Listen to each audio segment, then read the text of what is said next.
Welcome to Starlight Stories. Here, we don't just share tales, we unravel incidents, real encounters, hidden files, suppressed testimonies that reveal the truths the world isn't ready to face. If you haven't already, subscribe now, because every night we bring you closer to the shadows where history and secrecy collide. The year was 1947. The world was still raw from the devastation of World War II.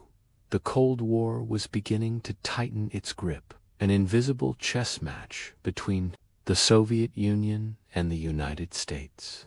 While the Americans poured resources into Operation Hedgehog, sending nearly 5,000 men to the southern ice, the Soviets quietly dispatched a smaller, less publicized team of researchers under the banner of climate science. Their true purpose has never been confirmed, but the evidence suggests they were searching for something else, something buried.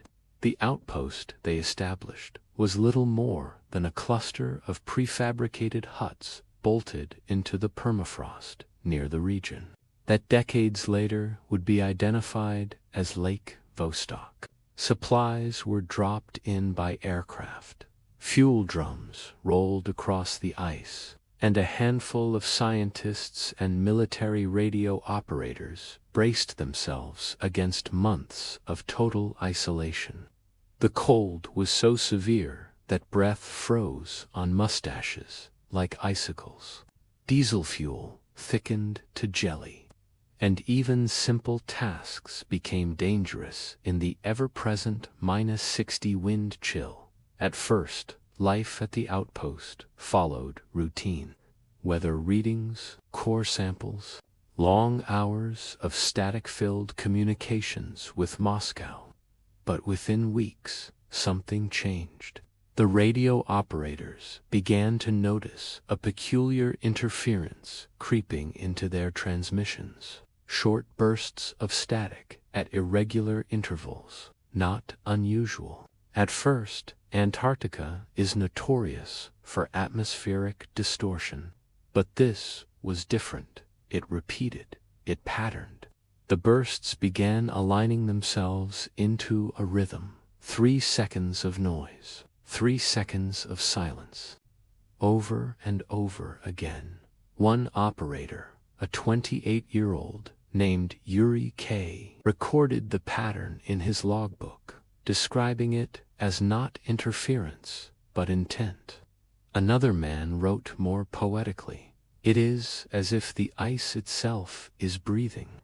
They dismissed it at first as some strange reflection from their own equipment, but the pattern returned night after night, sometimes faint, sometimes pounding through the static like a drumbeat. It was coming, without question, from beneath their feet.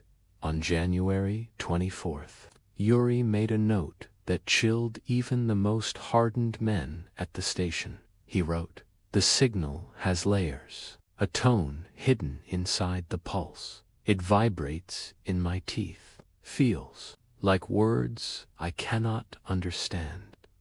His colleague backed him up. Some believed it was a geological phenomenon. Others whispered about Nazi installations rumored to have been buried in Antarctica after the war. But when the signal grew louder, clearer, and more deliberate, the theories gave way to fear. By February, the outpost had fallen into paranoia. Supplies were still intact. Equipment still functioned. But the men were unraveling. One began hearing the pulse, even when the radio was silent, tapping it on the mess table unconsciously. 3 beats, pause, 3 beats. Another refused to sleep in his bunk, insisting that the floor itself was vibrating. And then, on February 11th, came the final transmission anyone outside the base would ever receive. A short burst of coded Morse, cut off halfway through, containing only a handful of words: drill abandoned, compromised. Evacuation unsuccessful. Then silence. No further contact was made. No official rescue attempt was launched. Moscow quietly erased the mission from public record. For decades, it remained buried, but fragments survived. A declassified U.S. Navy intercept from March of 1947 references unspecified anomalies at depth and confirmed loss of personnel. A faded Soviet memo, leaked decades later, lists 12 names under the heading Unrecovered. What happened in those final days at the Vostok outpost remains unknown. But the signals, the heartbeat in the ice, did not end. Asterisk, asterisk. The Soviet Union never released an official account of what happened in the winter of 1947, but scattered fragments, diaries, intercepted transmissions, and a handful of survivor rumors paint a picture darker than anything their leaders could have admitted. After the February 11th message, silence fell across the outpost. And silence, in Antarctica, is never just silence. The wind always howls, the ice always shifts. And yet what the radio operators began to report was a different kind of quiet, an unnatural stillness that pressed down on the camp like a weight. The diaries recovered years later from Moscow's archives give us a glimpse into those final weeks. One of the last entries by Yuri K. reads, "The pulse continues, louder, not in the radio now, but in the walls, in the floor, in my chest. Last night I dreamt of voices under the water. They were not speaking Russian, not any language I know, but I understood. They were calling." Another, written in a cramped, shaking hand by a man identified only as Stepan, is even more unsettling. "We drilled too deep. The borehole is open and there is light below. It moves when we are not near it. Last night I saw shapes through the ice. They are waiting." We cannot confirm these words are authentic, but the handwriting matches known personnel, and the papers bear the official stamps of the Soviet Antarctic Division. They were never meant to leave those locked drawers, according to a U.S. Navy intercept.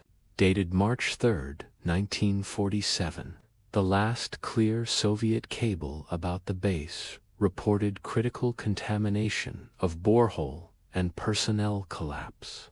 The words are vague, clinical, but what they suggest is terrifying. Contamination, collapse, a scientific project falling into something it was never meant to touch, and then nothing. By spring, the Soviets quietly announced the closure of their temporary climate research facility. No explanation, no mention of lost men. 12 names were struck from the division's personnel lists. Officially, they never existed, but whispers spread. Antarctic whalers passing near the Soviet zone reported seeing strange lights over the ice that winter. American scientists at McMurdo claimed to have picked up faint rhythmic pulses on their own shortwave sets 3 seconds on, 3 seconds off. Independent ham radio enthusiasts scattered across the southern hemisphere wrote letters to radio magazines describing strange Antarctic beacons that winter, dismissed as fantasy or error. Still, the truth refused to stay buried. In 1956, almost a decade later, Admiral Byrd, himself leader of the massive U.S. Operation Hijump, gave an interview where he spoke of a new enemy, craft that can fly from pole to pole in an instant.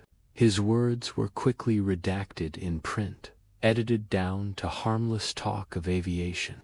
But researchers who have studied the full transcript point to Bird's nervousness, his sudden change of tone. Had he, too, heard of the Soviet disaster at Vostok? The Cold War created the perfect cover for silence. Both nations had reasons to bury whatever happened.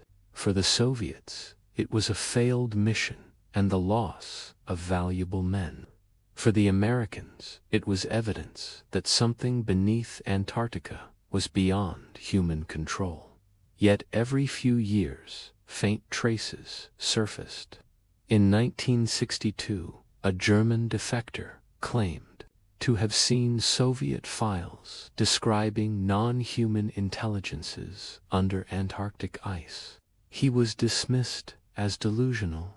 In 1971, the crew of a Soviet icebreaker reported sonar anomalies beneath the Ross ice shelf, moving objects larger than whales, keeping pace with their vessel. Their report was sealed and classified. And then there are the survivors, or what little remains of them. In 1983, during a medical exchange program, a retired Soviet scientist named Alexei confessed on his deathbed to an American colleague that he had been part of the Vostok project. His words, hastily scribbled into a notebook by the stunned doctor, were simple. We woke something that does not sleep. It watches, it listens. The pulses are not ours. They never were. Imagine, for a moment, being one of those men in 1947. Imagine the endless night, the frozen darkness outside, the claustrophobic huts rattling with every gust of wind. Imagine huddling by the radio, hearing that impossible signal hammering through the static, vibrating not just in your ears, but in your bones. Imagine stepping out onto the ice and realizing that the sound is not confined to your equipment. It's in the ground itself, resonating through the permafrost. Now imagine drilling into that ancient, untouched water, sealed off from the sun for millions of years, and seeing light flicker in the depths. Not reflected sunlight, not fire, something else, something alive. What did they see in those final days? We will likely never know. The bodies were never recovered. The equipment was abandoned, and the official record remains blank. But the signals, those 3-second pulses, did not vanish. Reports of them continued, scattered across decades, sometimes picked up by military satellites, sometimes intercepted by amateurs with nothing more than backyard antennas. Always faint, always distant, always rhythmic. 3 seconds on, 3 seconds off, the heartbeat of the ice. Decades passed. The Soviet files gathered dust in locked drawers. American intercepts were buried under layers of redaction, and the world forgot about the strange pulses under the Antarctic ice. But silence is never permanent. In the 1990s, international teams began drilling into Lake Vostok for the first time since those secretive Soviet missions. Officially, the goal was to retrieve pristine water samples, to study ancient microbes sealed away for millions of years. Unofficially, it was a chance to probe a mystery that had haunted whispers since 1947. At first, the drilling was straightforward. Layers of ice were extracted and shipped back to labs across the world. But the deeper the teams drilled, the stranger the results became. Some samples contained microorganisms, unlike anything ever catalogued life forms, with genetic structures that seemed alien, with no evolutionary relatives on the surface. Scientists called them extremophiles, clinging to life in a place no life should exist. Yet, Even in their clinical descriptions, unease seeped through. Some researchers described the organisms as resisting containment, multiplying in unexpected ways, surviving sterilization processes that should have destroyed them. Then, in February 2012, the Russian team finally pierced the lake itself. For a few hours, the world waited in anticipation of the first direct samples from a body of water sealed for 15 million years. But then, the data feed cut. For days, there was nothing but silence. When the connection was restored, much of the data had been corrupted, entire files missing or scrambled into unreadable strings of code. The official explanation was technical malfunction, but rumors spread among the scientists involved. 2 researchers, evacuated quietly upon their return, refused to speak to the press. One was hospitalized for severe psychological distress, reportedly raving about a light beneath the water, and refusing ever to enter confined spaces again. Another, interviewed years later under condition of anonymity, claimed that the drilling equipment had captured more than water. He described metallic fragments, geometric in shape, retrieved from the borehole before being confiscated by security personnel. He said the fragments emitted a low hum, rhythmic, like a pulse. Independent ham radio operators around the world reported something else that month: the return of the 3-second signal, weak, distorted, but unmistakable. 3 seconds on, 3 seconds off. It was as if something beneath the ice had awoken once more, disturbed after decades of silence. Governments moved quickly. Access to Lake Vostok became heavily restricted. Satellite images of the region were blurred, portions of data hidden from public view. Unmanned drones sent over the area frequently lost contact, their feeds cutting out just as they passed above. The drilling zone.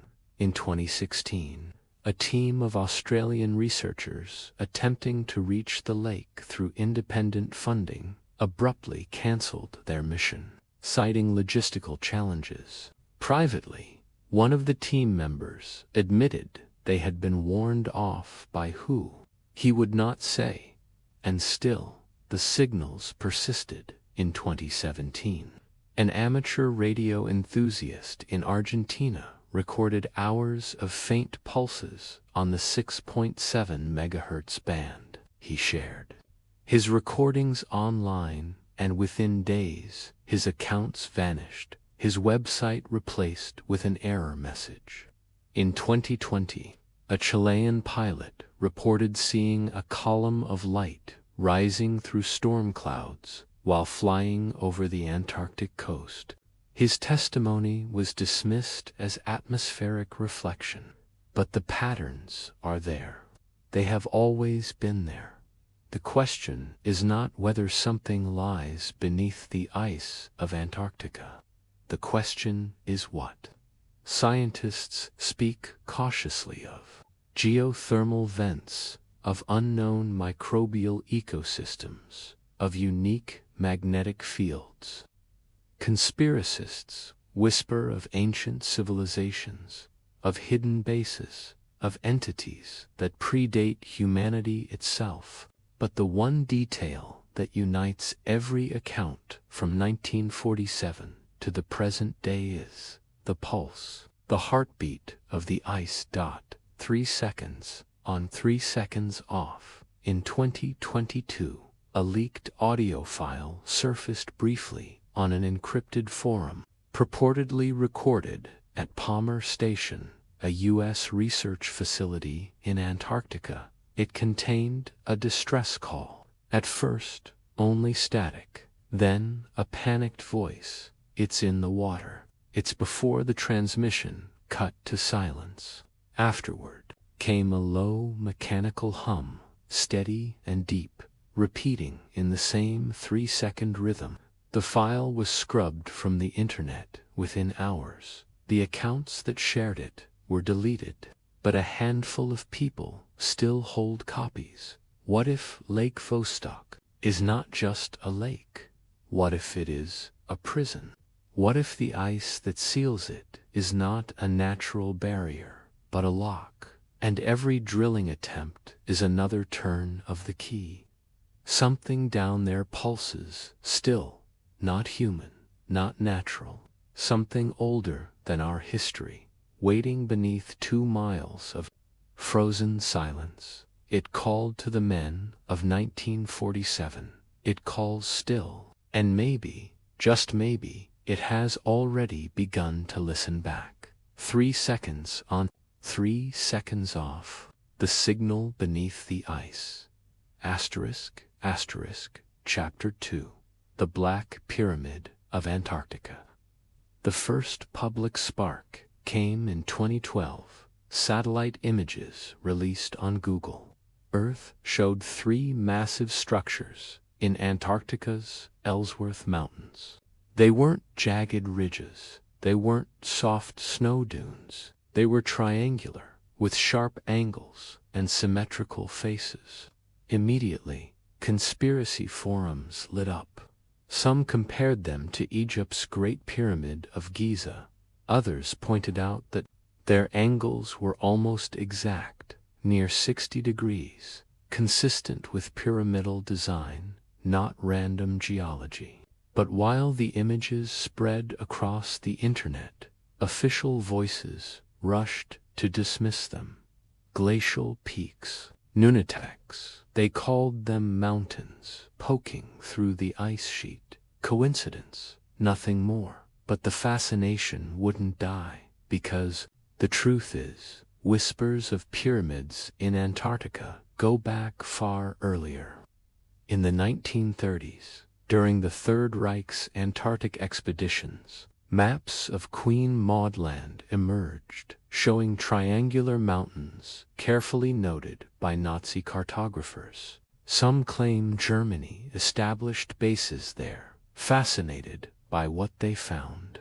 When the Allies defeated the Nazis, the rumor was that secret knowledge about ancient Antarctic structures was among the files spirited away. A decade later, in 1946, America launched its own Antarctic mega-expedition, Operation Highjump.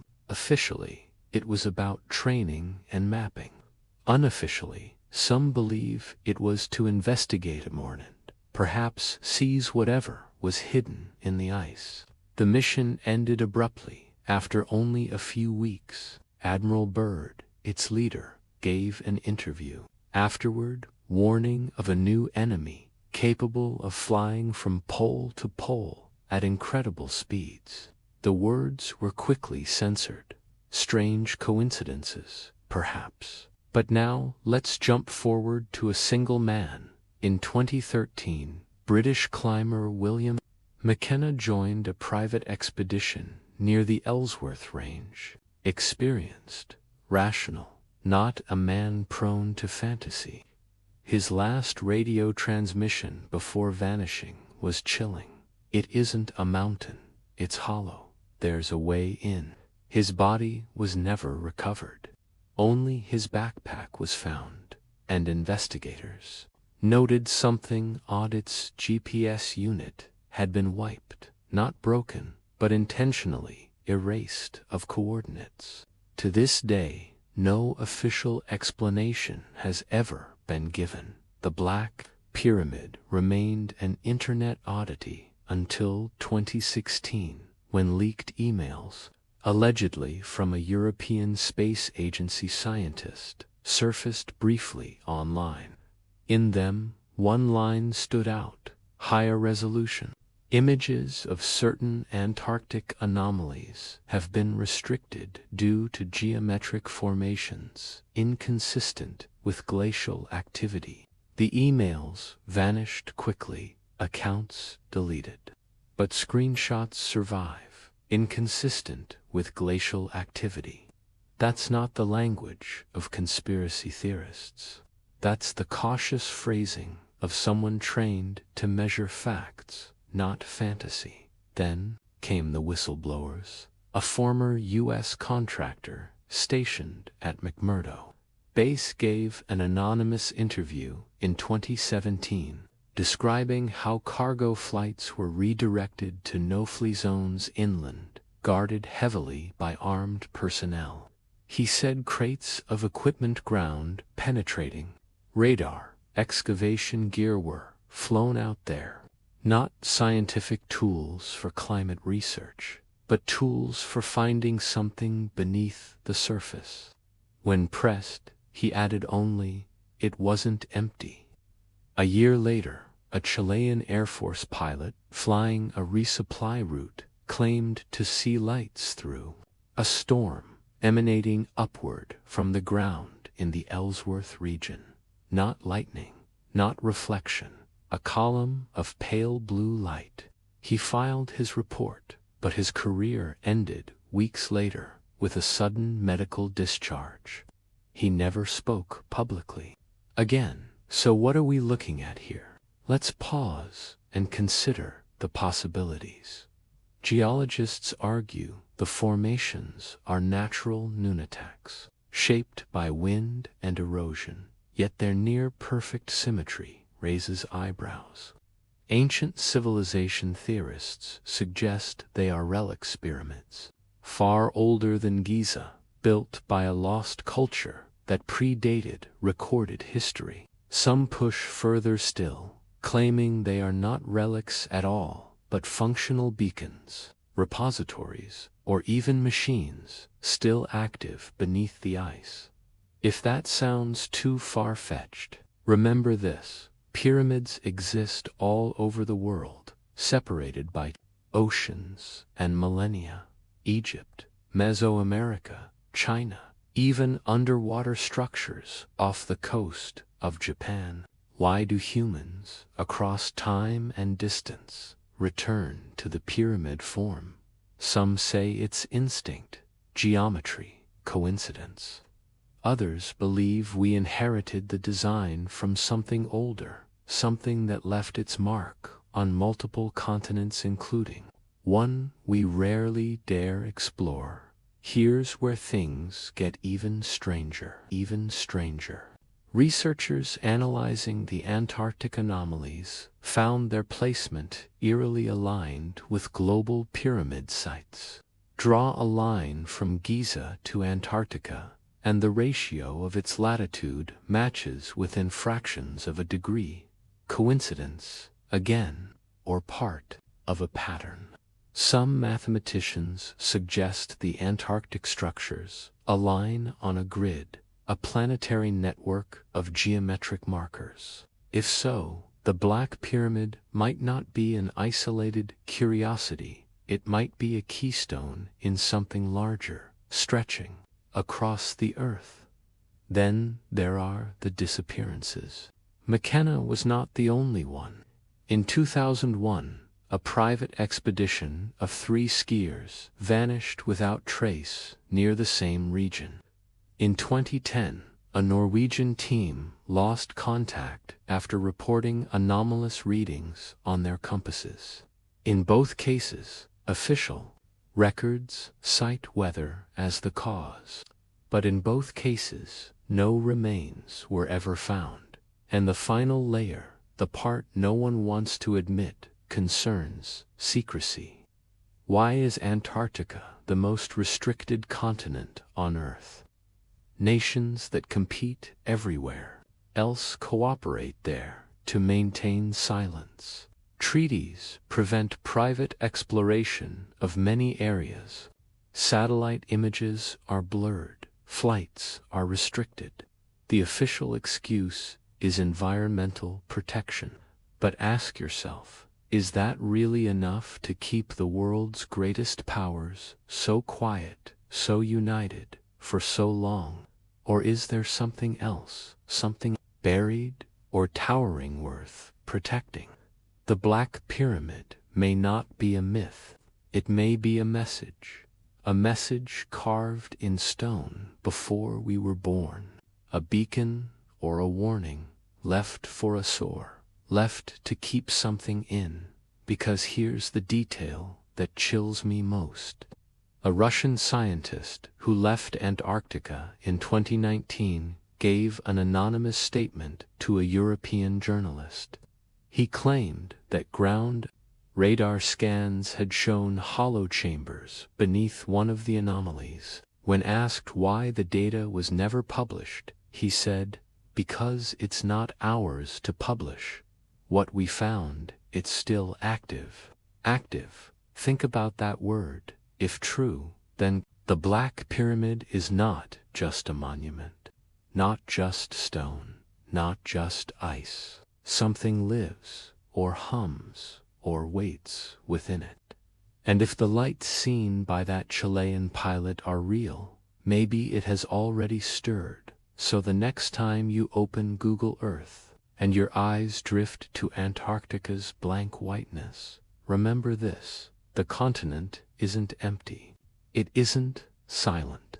And maybe, just maybe, it holds the greatest secret humanity has ever ignored. Black, perfect, impossible. Standing where no mountain should be, the Black Pyramid of Antarctica.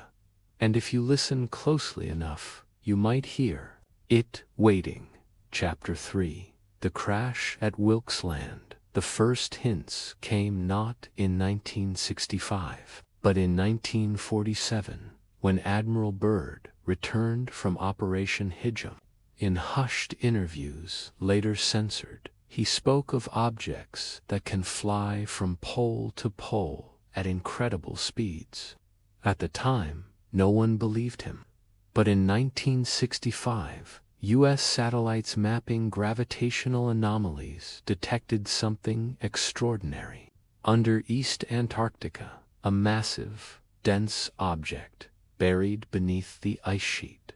Scientists called it the Wilkes Land anomaly. Its size, roughly 300 miles across. To this day, geophysicists admit they cannot explain it. Publicly, they say it might be a massive meteorite, an asteroid buried deep under the crust. But leaked Air Force memos from the same year describe something stranger: circular metallic reflections consistent with artificial origin. Those words were never meant for the public. In 1966, a secret U.S. Navy mission, codenamed Operation Deep Freeze Echo Asterisk, flew radar-penetrating scans over the site. The files remain classified. But a technician later confessed that what they saw was a perfectly symmetrical dome, at least 2 miles wide, under nearly 2,000 feet of ice. And then the silence began. From the late 1960s through the 1980s, Wilkes Land became one of the most restricted areas of Antarctica. Officially, there was no reason, just difficult terrain. Unofficially, satellite imagery of the region was blurred, and private expeditions were denied permits to approach. Even today, much of that area is marked as NOFLI, no dash landing dot. But the story doesn't stop there. In 1995, a group of Australian researchers conducted seismic studies near the Wilkes anomaly. Their instruments picked up unexpected hollow readings beneath the ice. When their findings were submitted for publication, the paper was abruptly withdrawn. One of the researchers, years later, admitted under anonymity that their data had shown a cavity the size of a city. He said, "If it's a crater, it's not natural. And if it's a structure, it's not human." Then came 2002, a leaked Russian intelligence report later circulated online claimed that a joint U.S.-Russian expedition had entered caverns beneath Wilkes Land. the team allegedly recovered fragments of a craft, metallic alloys, unknown to science. Some claimed the fragments hummed faintly, as if charged with energy. The entire team was placed under silence orders. A few refused. One Russian scientist, who spoke openly, died in a car crash weeks later. Coincidence, perhaps, but conspiracy. Forums never forgot his words. It wasn't a meteor. It was a ship. Satellite evidence continues to fuel suspicion. In 2006, NASA imagery revealed a massive circular depression in the ice roughly 150 miles across before it was quickly pulled from public databases. In 2017, new images leaked online showed what appeared to be a metallic arc emerging from melting ice near Wilkes Land. The photos vanished, accounts deleted, but not before thousands downloaded copies. And then there are the whispers from those who claim to have been there. A retired Navy pilot, interviewed anonymously in 2019, described flying near Wilkes Land in the 1980s. His plane's instruments went haywire, compasses spinning wildly. As they passed over the anomaly, the ground below glowed faintly, like light under ice. He was ordered never to file an official report. What was buried there? If it was a meteorite, why the secrecy? If it was a base, whose was it? If it was a ship, how long has it been there? Some researchers point to myths of ancient cataclysms, stories of civilizations erased by floods and ice. They suggest the Wilkes Land structure is the wreck of something not from Earth, perhaps thousands, maybe millions of years old, preserved perfectly in the Antarctic cold. Others whisper of reverse engineering, of recovered technology hidden in black projects, and the most chilling theory that the ship is not dead, that it is dormant, waiting, because, in 2018, seismic monitors recorded strange vibrations deep beneath Wilkes Land, not earthquakes, not icequakes. Rhythmic tremors, mechanical in nature, repeating for hours before stopping abruptly. Scientists dismissed them as data errors, but the patterns matched no known natural source. Think about that. A buried object, hundreds of miles across. A dome, hollow beneath the ice. Vibrations, rhythmic, unnatural. If that doesn't sound like a meteorite, what does it sound like to you? And here's the final, most unsettling detail. In 2020, a leaked audio file purportedly from an Australian research team near Wilkes Land circulated briefly on encrypted forums. The recording is only 3 minutes long. The first half is static, wind, and the hum of machinery. But then, faintly, there is a sound, a low, metallic groan, a resonance. At the end, a panicked voice shouts in English, "It's moving." Before the file cuts to black, what lies beneath Antarctica's Wilkes Land? A meteorite, a relic, or a ship that should never have been found? If it is a ship, then the ice has not kept it silent forever. If it is waking, then maybe Admiral Byrd was right. Maybe there are objects that can move from pole to pole at impossible speed. Objects that are not ours. Objects that were never ours. The ice keeps its secrets, but not forever. This is the crash at Wilkes Land, and one day, whatever sleeps there may no longer be asleep. Chapter 4. The Vanishing of Base 12. It's 1973, and the Antarctic winter has fully descended. Winds howl at over 100 miles per hour. Visibility is near zero. You're inside a research station-based 12 set in a remote stretch of East Antarctica. 12 men and women huddle in prefab huts, monitors humming, logs filling with temperature data, seismic readings, and weather reports. Everything appears normal. But outside, the ice seems alive. Shadows shift. Instruments go haywire. The auroras flicker differently. Something is watching. Welcome to Starlight Stories. Subscribe now, because what you are about to hear isn't folklore. It's a tale pieced together from declassified Cold War files, survivor testimonies, and modern research hints an incident so strange that governments worked tirelessly to erase it. Tonight, we follow the story of Base 12, a station that vanished from the map, leaving nothing behind. The mystery behind vanishing of Base 12 begins here. The station was established by the Soviet Union, ostensibly for meteorological research and geological surveys. In reality, it was a high-priority reconnaissance post, meant to observe ice conditions and test seismic equipment capable of detecting underground movement, enemy territories. Its location was deliberately chosen for remoteness, making it difficult to approach by land, air, or sea. The team arrived in late 1972. Supplies were limited, rotations infrequent, and winter isolation brutal. But the crew was experienced. Nothing in Antarctica, they assumed, could surprise them. The first anomaly appeared in December 1972. Instrument readings spiked inexplicably.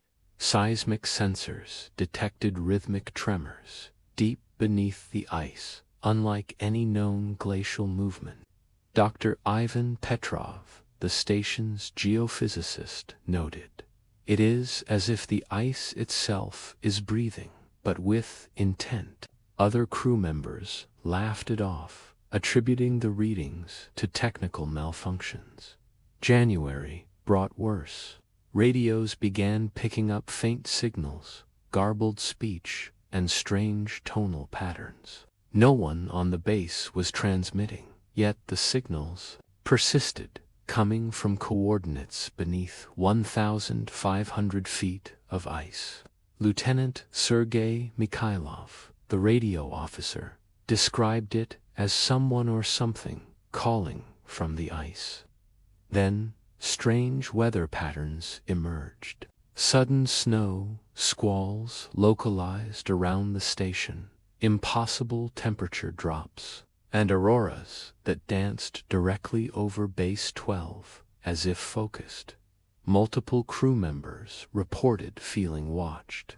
One technician swore he saw figures moving beneath the snow during a blizzard, perfectly humanoid in shape, only to vanish when approached. By February, paranoia gripped the station. Equipment failed inexplicably. Doors jammed. Food supplies were found open or displaced. Logs recorded by the station's meteorologist describe shadowed shapes moving across the ice, sometimes above ground, sometimes beneath. On February 14th, the last official transmission from Base 12 was received by Moscow. It was a single sentence, interrupted abruptly. "We cannot, something is." The radio fell silent. All attempts to re-establish contact failed. Weeks later, a Soviet reconnaissance flight scouted the area. Pilots reported an unnatural shimmer across the ice. Instruments failed. Cameras captured only blurred, amorphous shapes. Ground teams were dispatched in March, but returned with empty hands. Base 12 had vanished. Huts, supplies, and the entire team were gone without trace. Not a footprint, not a vehicle track, not a survival pod remained, officially. The disappearance was explained as an accident caused by severe weather and ice collapse, but declassified files tell a different story. One document, labeled Top Secret, mentions anomalous subice activity at base 12 coordinates and no trace of personal possible temporal displacement. Temporal displacement, a phrase dismissed as impossible by most, yet repeatedly used in internal communications. Eyewitnesses surfaced decades later. A U.S. pilot flying reconnaissance missions in the late 1970s described seeing an area near Base 12 where snow appeared to swirl unnaturally, forming shapes like structures or corridors, only to collapse moments later. He reported instrumentation that oscillated wildly, compasses spinning as if the magnetic field had vanished. In 2001, a geophysicist analyzing ice-penetrating radar images over the region noted unusual anomalies, voids in the ice larger than Base 12 itself, with perfectly geometric edges, partially filled by reflective materials not consistent with ice or rock. Some speculate these voids were not natural, perhaps remnants of what the Soviets' reports hinted at, a structure beneath the ice. But the most haunting evidence comes from personal diaries, smuggled out in fragments. Dr. Petrov's final entry reads, "I do not understand. Something beneath the ice watches. We are small, insignificant, frozen. It is patient, waiting. I fear our existence may not matter to it, and yet it acknowledges us." Base 12 remains missing to this day. No bodies, no station, no recorded footprints. In the surrounding ice, some suggest that the station was swallowed by an unknown force, a natural phenomenon unknown to modern science, or something else entirely. Perhaps a subterranean entity, hidden for millennia, triggered by human presence. Perhaps a phenomenon that warps space and time. Satellite scans over the area still reveal oddities. Heat signatures fluctuate unpredictably. Anomalous depressions and reflective surfaces are seen beneath the ice. Modern research teams avoid the area, citing unexplained instrument failures. Some insist that Base 12 was the first proof that Antarctica does not just hide ice, but secrets we are not meant to uncover. The chilling conclusion, whatever took Base 12, is still there, still waiting, still observing, and perhaps, like the wind that howls endlessly across the Antarctic plains, it is patient beyond human comprehension. Base 12 was 12 people, a station, and months of human effort. And now it is nothing, except the whispers, the anomalies, the empty ice, the vanishing of Base 12. And sometimes, when the wind shifts, it feels as if the ice itself remembers them. Asterisk, asterisk, Chapter 5. The Ice Cube Artifact. Imagine this. A blinding sun reflects off an endless sheet of ice. Your boots crunch in the frozen silence, your breath fogging in the bitter air. Suddenly, your metal detector beeps not irregularly, but with deliberate rhythm. Something hard, geometric, and impossibly smooth lies beneath the ice. You dig, heart racing, and uncover a small cube, perfectly metallic, humming faintly, as if alive. It is not made of anything known. It does not corrode. It pulses, just slightly, in your palm. and you sense it is older than humanity itself. The expedition took place in 2008. A multinational team of scientists from Australia, Japan, and the United States arrived near the Transantarctic Mountains. Their official mission: survey ice cores for climate research. But rumors of anomalous readings in the area had reached the scientific community years earlier. Electromagnetic disturbances, unexplained heat signatures, and radar anomalies suggested something beneath the ice, something dense, metallic, and deliberate. Dr. Karen Tanaka, the team's lead glaciologist, noted early in their journal, "Our instruments are detecting a reflective object at least 2 meters in length, embedded in the ice. The pattern is not natural, it appears manufactured." When the team began carefully excavating, they revealed a cube, roughly 1 meter across, perfectly symmetrical, its surfaces smooth and black as obsidian. It emitted a faint hum, a vibration you could feel in your fingertips. Attempts to scan it with conventional equipment failed. The cube's material absorbed electromagnetic waves, rendering radar, X-ray, and thermal imaging ineffective. At first, the team was awed, even euphoric. Could this be a meteorite of unknown origin, an ancient human artifact preserved in ice? But subtle signs unnerved them. Instruments near the cube failed randomly. Compass needles spun uncontrollably. Animals hundreds of miles away, penguins, seals, behaved strangely, vocalizing in ways the team could not explain. By the 5th day, the artifact had started to affect the humans. Some reported dreams, vivid visions of alien landscapes, cities suspended under domes of light, beings with faceless heads observing them.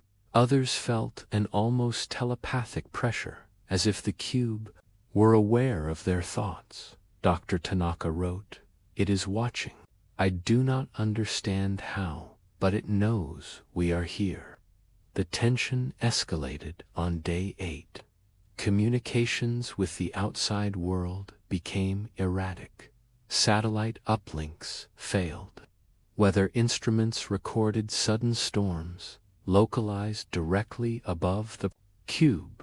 Despite clear skies elsewhere, the team's morale cracked.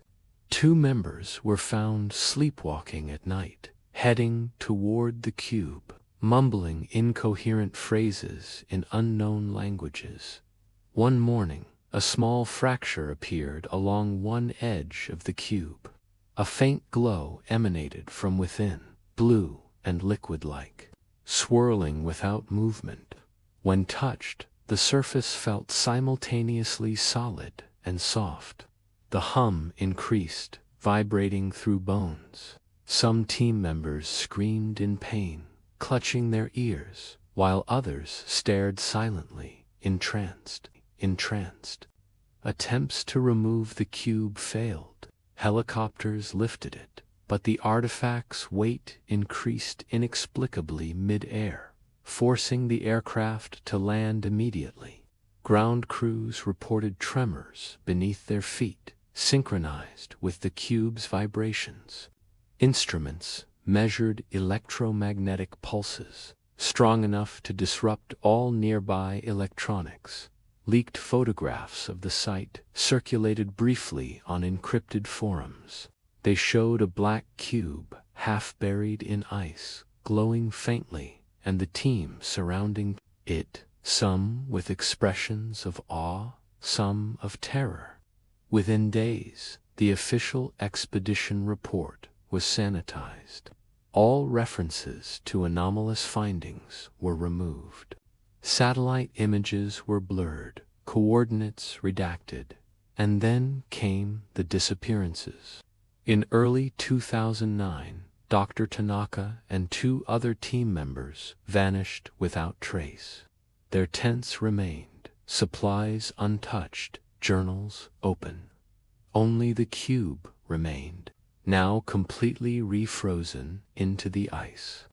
Witnesses from nearby stations reported hearing faint humming at night, rising and falling with a rhythm like a heartbeat. Modern expeditions avoid that area. Satellite scans show an object still embedded in the ice, its reflectivity different from natural formations. Some scientists, speaking under anonymity, suggest the cube is a type of alien probe, intelligent, dormant, possibly sent to monitor Earth. Others warn that excavating it further could be dangerous, unpredictable, or worse, impossible to control. And the chilling part: instruments placed near the cube in 2016 began recording patterns that some interpreted as signals, not random noise, but structured, repeating sequences. Attempts to decode the data failed. Some theorists claim it could be a countdown, a message, or even a warning. The ice cube artifact remains in Antarctica, silent, immovable, and mysterious. A small, metallic enigma buried in ice, older than recorded history, pulsing faintly, as if aware of those who come near. Some say it is a gift, others a sentinel. One thing is certain: the ice remembers, it preserves, and it guards the ice cube artifact, and perhaps, one day, it will speak again. Chapter 6: The Frozen Frequency. The discovery occurred in 2004 during a multinational drilling program. At first, scientists assumed it was interference equipment malfunction or electronic crosstalk from the base, but repeated tests, deeper cores, and redundant instruments confirmed it. The signal was embedded in the ice itself. The frequency was precise, a repeating pattern that suggested information encoded across the millennia. Dr. Alina Vasilev, the expedition leader, wrote in her journal, "If this is natural, I have never seen nature behave in such an orderly way. The structure is intentional. Someone nor something sent it, long before us." Attempts to decode the frequency revealed a pattern too complex for current algorithms. Mathematicians described it as fractal in nature, self-repeating, yet with irregularities, suggesting adaptation. Some proposed it could be a form of alien message preserved in molecular structures within the ice. Others suggested time itself might have encoded the signal through unknown physical processes. By mid-2004, the team began noticing anomalies. Equipment near the signal acted unpredictably. Computers froze, compasses spun, and low-frequency vibrations resonated through the ice sheets. Instruments designed to measure electromagnetic activity detected bursts too structured to be random. Stranger still, expedition members began experiencing vivid dreams. They described landscapes illuminated by light patterns corresponding to the signal, cities built of crystalline material, and beings communicating without sound. A few reported seeing figures in the ice, standing motionless, only to vanish when approached. In early 2005, a smaller team attempted to extract the ice core containing the strongest signals. Shortly afterward, communications with the main station failed for 48 hours. When restored, some members were missing. Officially, they were recorded as lost to crevasse accidents, but no bodies were ever recovered. Satellite imagery captured something unusual during the outage, a subtle, circular depression forming over the core extraction site, roughly 200 meters in diameter, which vanished within hours. Scientists familiar with ice dynamics could not explain it. Leaked notes from this period, later recovered by investigative journalists, describe a debate among the team whether the signal was a message or a warning. One anonymous note reads, "It is not calling to us, it is observing, and it may not like what it sees." The global scientific community was informed of an anomaly, but under immense pressure from defense contractors and governments, the public narrative was simplified. Minor instrument interference during ice core testing. The full data, including the embedded frequency and associated anomalies, was classified by 2010. Attempts to replicate the findings failed. New drills did not pick up the same signal. Some researchers suggest that whatever transmitted it may no longer be active, or that disturbance from the 2004 expedition may have caused it to stop. Others, however, theorize the signal was never meant for humans only, detectable because the ice preserved it for a fleeting moment in time. The chilling part. In 2017, a researcher reviewing the archived frequency noticed subtle patterns repeating elsewhere in the world in aurora measurements, in Dipotion magnetic readings, and even faintly in cosmic radiation datasets. Patterns aligned too closely with the original signal to be coincidence. The conclusion: the frozen frequency might not have been limited to Antarctica. Some theorists propose it is a network of alien transmissions encoded into Earth itself, waiting for intelligence capable of interpreting them. Others fear it was a containment system, a warning signal designed to remain buried until humanity reached the Antarctic ice cores. What is certain, the signal is not of our making. Its origin predates any human civilization, embedded in ice layers dating back over 100,000 years. It is structured, purposeful, and aware. And now, consider this: the ice preserves everything: dust, pollen, microbes, radiation, and apparently a signal, waiting, watching for who or what to awaken next. The frozen frequency, and perhaps, when we are ready or reckless, it will speak again.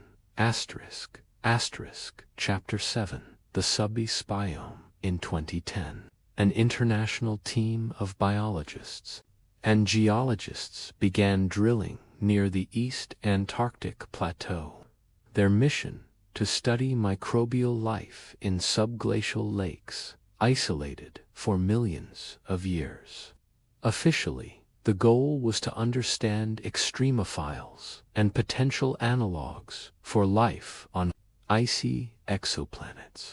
Unofficially, some believed anomalies in radar and magnetic readings suggested a large, hollow ecosystem beneath the ice. By mid-2011, the team had pierced a cavity roughly 1.5 miles beneath the surface. Initial scans revealed a network of tunnels, chambers, and caverns filled with liquid water. But this water was not inert. Thermal sensors detected heat far beyond what geothermal activity alone could produce. Flowing currents indicated a biome capable of sustaining life that had evolved in complete isolation for millions of years. Dr. Luca Ferraro, the team's lead microbiologist, described the initial samples: microorganisms with non-DNA-based genetic structures capable of metabolizing elements toxic to surface life. Some microbes appeared to have bioluminescent properties, glowing faintly in darkness. But there were larger creatures. Motion sensors captured rapid, slithering shapes, creatures 20 to 30 feet long, moving with intelligence. They were translucent, almost crystalline, with internal structures that refracted the minimal light from exploration lamps. Communication between team members became strained as the biome revealed more of itself.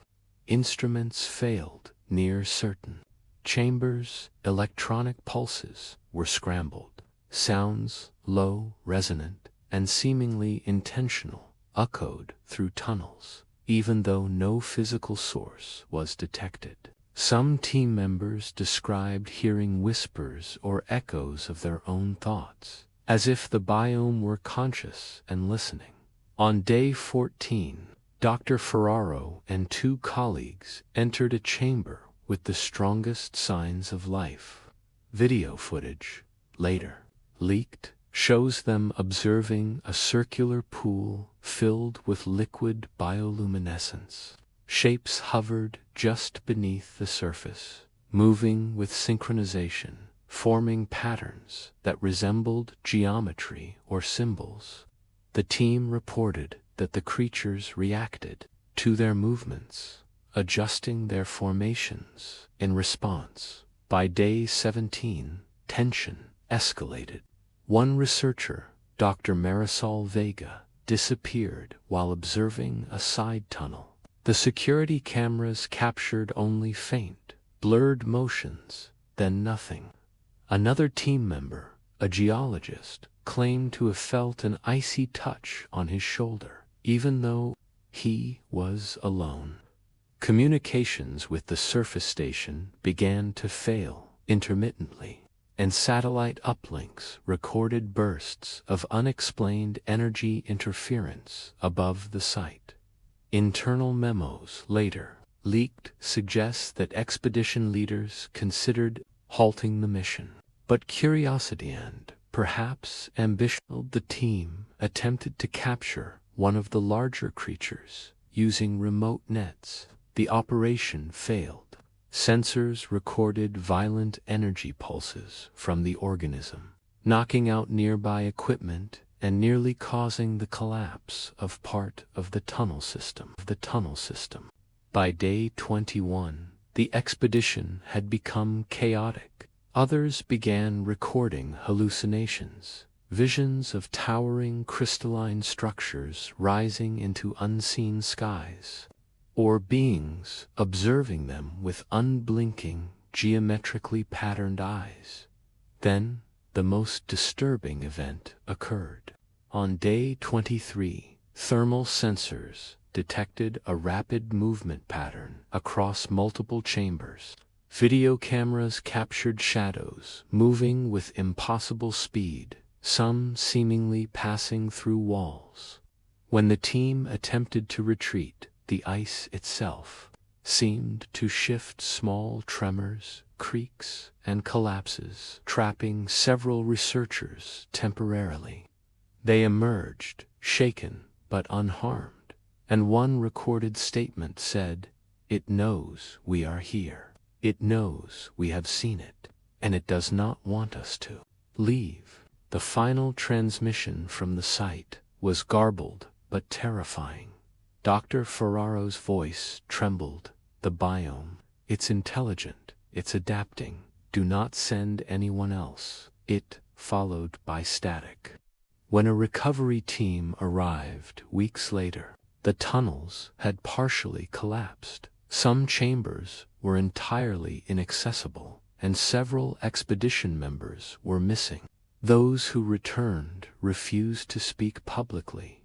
In 2015, satellite imagery and radar scans showed unusual anomalies in the region. Dense structures beneath ice, with heat signatures inconsistent with normal geothermal activity. Some analysts suggest The subice biome is not just microbial life, but a fully functional alien ecosystem, perhaps predating human civilization.